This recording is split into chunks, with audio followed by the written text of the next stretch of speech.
singing for salvation. In this bamboo chapel in Myanmar's northern Kachin state, men perform a musical prayer and hope for a better life. This is no ordinary Christian congregation.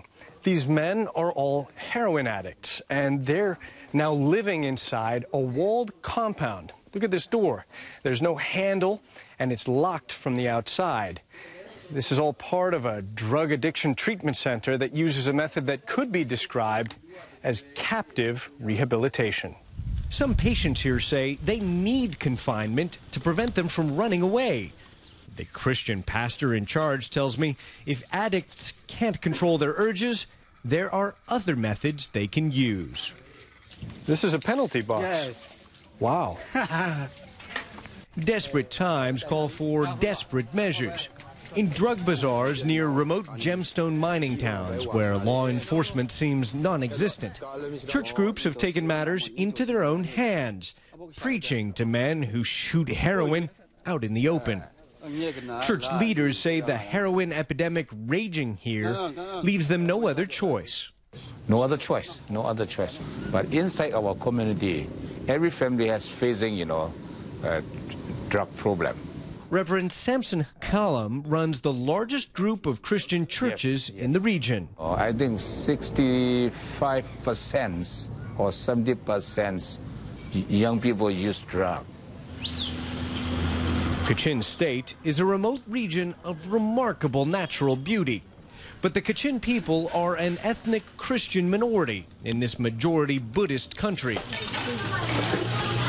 And for much of the last half-century, this state has been a battleground between Kachin rebels and government forces. Though the single government rehabilitation center here offers traditional methadone treatment to heroin addicts.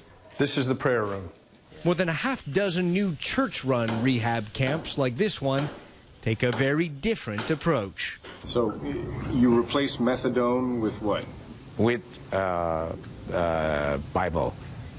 With the Bible scripture, singing. But the preachers who run these treatment centers say they face an uphill battle. This needle-strewn cemetery brings the scale of the heroin epidemic home. Against this macabre backdrop of death and drug abuse, we encounter two men in the middle of their heroin injections. Are you okay? Is your arm okay? Thank you. This man tells me he's a 30-year-old farmer who shoots up at least 3 times a day buying heroin for just around $5 a dose. If I have money, there's no limit to how much heroin I'll take, he says. They leave their needles in the hay and ride off just hours away from their next heroin fix.